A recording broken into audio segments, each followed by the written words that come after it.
Hello again. In our previous lectures, we talked about the early years of the war leading up to Antietam. We then had a lecture on the Emancipation Proclamation. And then our most recent lecture was about the turning points of the war, Gettysburg and Vicksburg, and how those battles really turned the momentum towards the North. Today's lecture, we're going to focus on the end of the war, the last year and a half or so of the war, maybe a little more than that, year and 9 months of the war that ultimately finished with a Union victory and Lee's surrender at Appomattox Courthouse. Before we get to how the war ended, however, let's talk about really one of the darker and worst episodes, particularly for the Union during the war. And those are what are referred to as the New York City Draft Riots.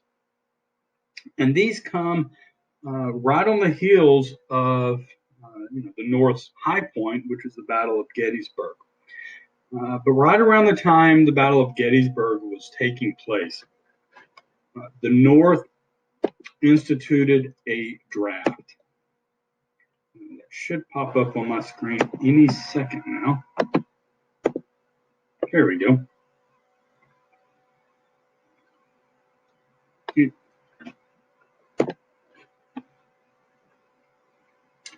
And what a draft, for those of you who may not know, is where the government basically picks people's names out of a hat, so to speak, or picks someone's assigned number. And if you get picked, you go into the military. So the Union passed what's called a conscription law. That's a draft that, quote, all, and when we get to the next slide, you'll understand why I put the word all in quotes right here, that all men between the age of 20 and 35, or 45 if you weren't married, were eligible for the draft. And like I say, if your name was picked, then you became a Union soldier. However, this really didn't apply to, quote, all men. Because you could buy your way out of the lottery. You could either hire a replacement if you got drafted, or you could simply pay the government $300. Now, that doesn't sound like too much money to us now, but back then it was basically the equivalent of about what an average worker would make in an entire year. So the end result was only rich men could afford to pay this sum. As you might guess, this caused a lot of resentment among average people and average workers that there was basically, for a price of $300, there were basically two laws. One law for rich people, one law for your average workers or poor people. So the end result was the rich people would simply pay their $300 or hire someone to fight for them. Whereas if you were poor, or even really if you were just middle class, you really didn't have any way of avoiding the Civil War. And then anti-war newspapers. All right, so these were newspapers that really weren't in favor of the Civil War. If you remember when we talked about the Revolutionary War, we talked about there was a certain percentage of people who, what we now call it patriots, who were pro-revolution. There were a certain percentage of what we call loyalists, people who always remained loyal. And then there was a good number of people who just kind of wanted to stay out of it. That's true for a lot of wars. And it was true for the Civil War as well. Although this was a war where millions of people fought, hundreds of thousands of people died, there were certainly people, including the North, who didn't feel that the war was worth it, that the cost being paid by the Union and the men in the Union who were being drafted into the Army and dying wasn't worth the result. So there were newspapers who were against the war. And they started writing articles, publishing opinion pieces that warned white workers as well, Lincoln just freed all the Southern slaves with the Emancipation Proclamation. And so if you go off to fight this war, these freed slaves are going to come take white workers' jobs. And one of the reasons I do want to bring these New York City draft riots to your attention and focus on the racial component is because there were some of you in one of our lessons and one of our handouts recently. There were questions about at the start of the Civil War, why was slavery so much more common in the South than the North? And of course, the little answer I was looking for was cash crops. Okay, the South had cash crops that were traditionally grown on plantations where the work was done by slaves. Where the North, they were more urban. Okay, and they were dealt with more manufacturing that wasn't really traditionally done by slave labor. At least that's the answer I was looking for. And in fact, many of you did give me that answer. But I saw several people on their answers for why there was more slavery in the South said something along the lines of, well, people in the South were racist, but people in the North were not. So I want to point out with this lecture, at least this portion of the lecture, that's not true. Now, certainly people in the South were racist, the slaveholders were racist, but there was plenty of racism in the North as well. And this is really pointed out most starkly by the New York City Draft Riots. Okay? As I said, you had anti-war newspapers warning white workers that their jobs would be in danger if they went off to fight the war. And how the draft riots broke out was on July 11th, 1863, the first draft was set to take place. And remember, if you remember back from our last lecture, Gettysburg ended when? July 3rd, 1863. So this is literally 8 days after Gettysburg. And thousands of white workers, mostly Irish American, began a riot by initially, okay, this is important, initially they only attacked military and government buildings, all right, to express their displeasure of being forced to fight a war that they didn't care too much about, and for the unfair draft laws that allowed rich people to pay their way out of the draft. However, these white rioters eventually started attacking African Americans. At one point, rioters even burned down an orphanage for African American children. Yeah. So you can see that even though certainly after the Emancipation Proclamation, the Civil War very much became about ending slavery in the Confederate States. At least that's what the Emancipation Proclamation did. Immediately or at the end of the war, as we'll later talk about, the 13th Amendment outlawed slavery throughout all of America. So the Civil War very much did become about ending slavery. However, as these draft riots point out, there still existed a lot of racism, a lot of violence against African Americans, both freed African Americans and then more recently freed slaves. And there's a lot of racial tension. Even in the North, that's on the side of ending slavery, there's still a lot of racial tension there. And this really burst at the seams during the draft riots. So this riot lasted for several days until Union soldiers, actually the same Union soldiers, or at least in some cases the same Union soldiers that fought at Gettysburg, had to then rush to New York City to put down these riots. And estimates are all over the place. I've seen estimates as low as 120 people being killed. I've seen estimates as much as 1,200 people being killed, or basically 10 times more. So we're not quite sure, but certainly hundreds of people, maybe up to even a little more than 1,000 people were killed in these riots. So that is one of, if not the darkest episode, at least in the North. And it does show that, when wars are going on, oftentimes there's segments of the population who are not always behind the war. The war can be unpopular. with many people. Now, after the war is over, and especially when it's won, then those sorts of uneasy feelings tend to go away, and people look back on it. Hey, look at the North. They stood up, they outlawed slavery, and all these good things. They kept the Union together. But we have to remember that that's with hindsight. We look back on it now in that way.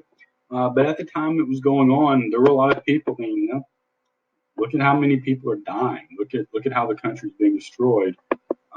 Is this the right thing we should be doing? But nonetheless, Lincoln and Grant were very much committed to keeping the Union together, eventually ending slavery, and in winning the war. So, one of the ways they did that, which is what is called the March to the Sea. As you'll remember, I believe we brought it up in the Turning Point lecture. I know we talked about in the early years of the war lecture. The Union plan had long been called the Anaconda Plan.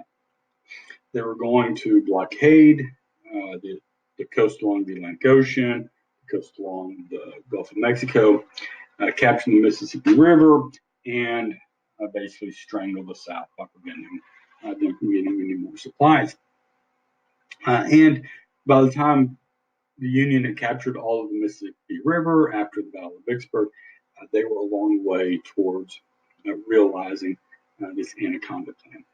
However, there's still some more work to be done. So Grant ended up taking this plan a step further.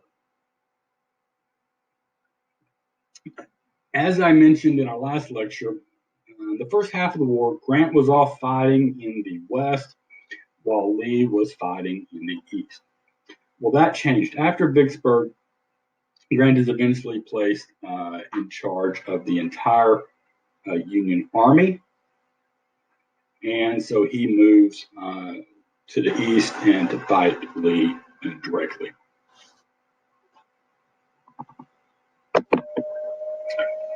While Grant is engaging Lee up in Virginia during 1864, 1865, he sends General Tecumseh Sherman to basically march from Tennessee to the Atlantic Ocean, going through Atlanta on his way. And General Sherman engages in what we now call total warfare, which means he wasn't fighting just the Confederate armies. And I guess right here, I should back up. Especially in Europe, for hundreds, if not thousands of years before this, wars had taken place in a certain way, which basically one army or two armies would meet in the field, they would stand next to each other, and then they would rush at each other directly and attack. They would call off war during, once it got dark, they would usually stop fighting in the wintertime, and that's how war was engaged. It was army versus army. Well, Sherman changes that, right? Because, and this was with Grant's planning and blessing, it wasn't just that he was going to fight the Confederate army. He was going to destroy anything that could help the Confederate army. All right, so Sherman's men destroyed the railroad lines. They would burn crops that were providing food to the Confederacy. They even probably burned down some towns. There's often some disagreement on certain of these towns. Sherman will say, no, it was on fire before we got there. The Confederates and Southerners say, no, we fled the town, and he was the one who set it on fire. So there's some inconsistencies about some of these reports. But regardless, Sherman left a path of destruction in his march to the sea. All right, so what were the effects of this total warfare and this march to the sea? And by the way, this is really going to be a precursor to how wars are fought in the 20th century. World War I, World War II are going to be much more like the Civil War and follow this sort of war of total destruction than in previous wars. All right, so the Civil War, in a lot of ways, from a military standpoint, is a little bit of preview of the wars that are going to take place in the 1900s. Beginning back to the Civil War, what were the effects of Sherman's march to the sea? Well, it further damaged the Confederates' ability to survive and wage war. Like I said, he tore up or he burned crops, depriving Confederate soldiers of food. He tore up, railroad lines. Most of the rail lines in the country at the start of the Civil War were in the Union. They were in the North. Now, there were some in the South, certainly, but like everything else, the North had more railroads than the South did. So what few railroads the South did have, relatively speaking, many of them were destroyed by Sherman's army. So this prevented them from reinforcing their soldiers. Because Sherman was damaging these rail lines, people in Florida, Georgia, South Carolina couldn't get supplies to help Lee fight Grant in Virginia.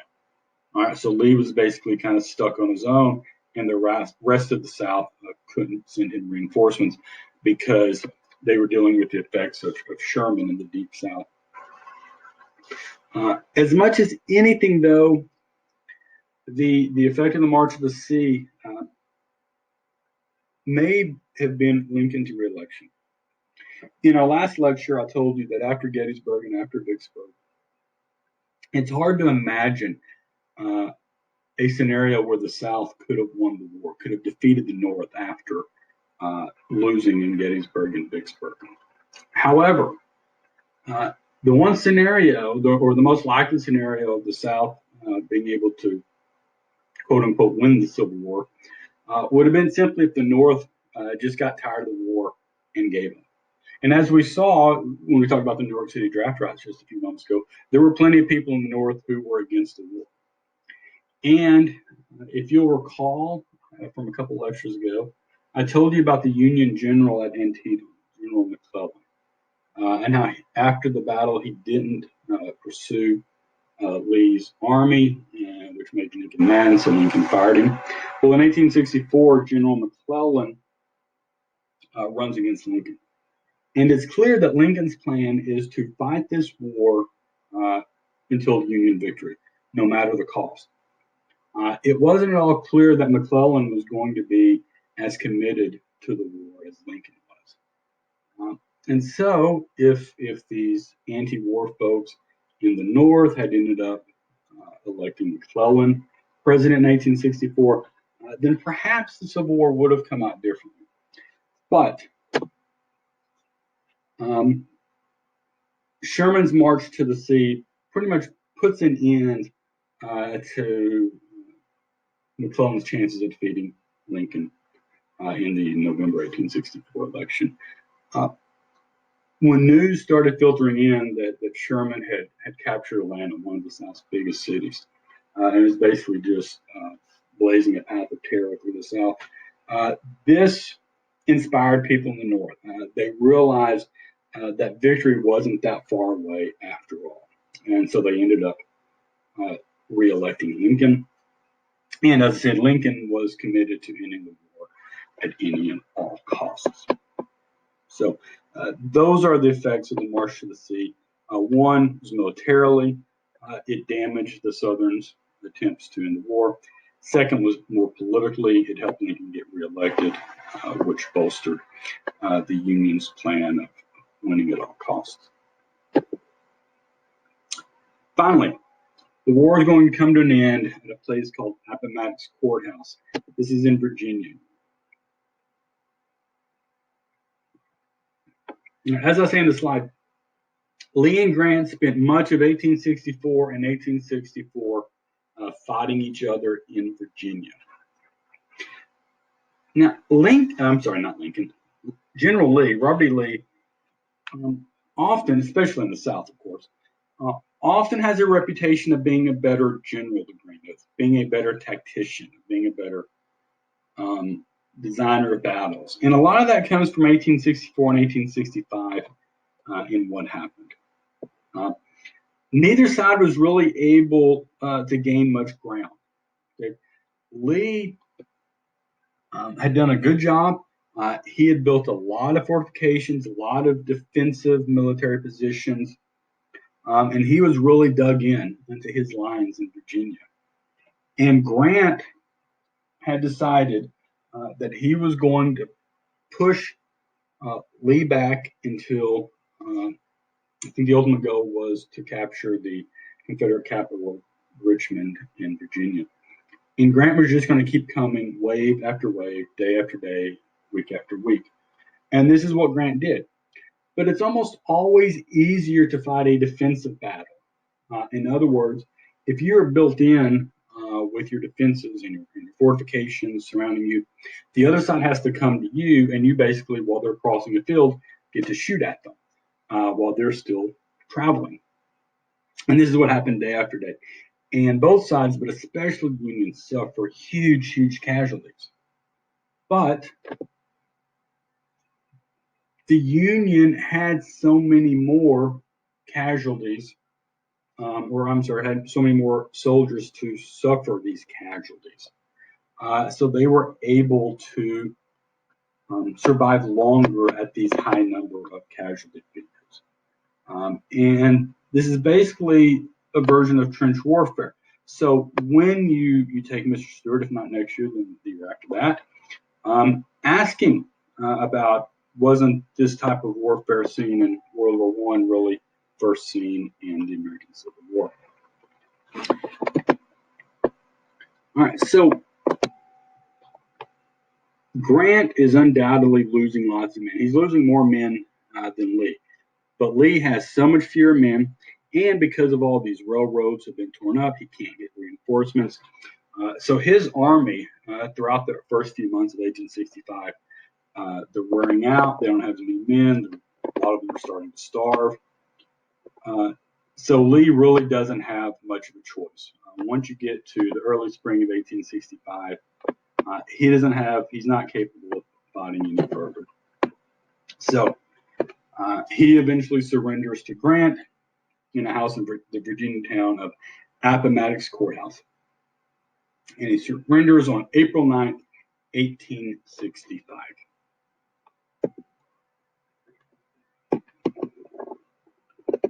Now, and Grant had talked to Lincoln about this previously, but Grant gave pretty generous terms of surrender. There were a lot of people in the North who wanted to punish the South. Right? And they thought the South had committed treason and that the South had cost the North hundreds of thousands of lives and wounded even more than that. So people in the North really wanted revenge. But Lincoln and Grant really weren't in the revenge business. They were simply trying to win the war and keep the country together. And so once Lee surrendered, Grant and the Union gave the South pretty generous terms. Grant's army fed the Confederate soldiers and sent them home with their personal possessions and horses, basically with the promise that they wouldn't fight anymore, but they didn't take them all prisoner, didn't execute them, basically said, okay, if you're going to quit fighting, then the war will be over. And that is how the Civil War ended. And for all of 5 days, the North was basically in a stage of celebration at winning the war. However, as you all know, Lincoln is not going to survive the Civil War. 5 days after Lee surrenders at Appomattox Courthouse, Lincoln and his wife go to Ford's Theater in Washington, D.C. to see a play.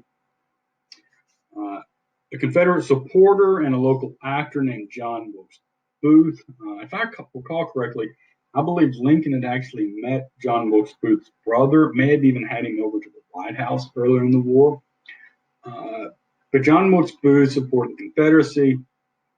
I didn't want to see the Confederacy lose. And so during the play, he snuck into Lincoln's box and shot Lincoln in the back of the head.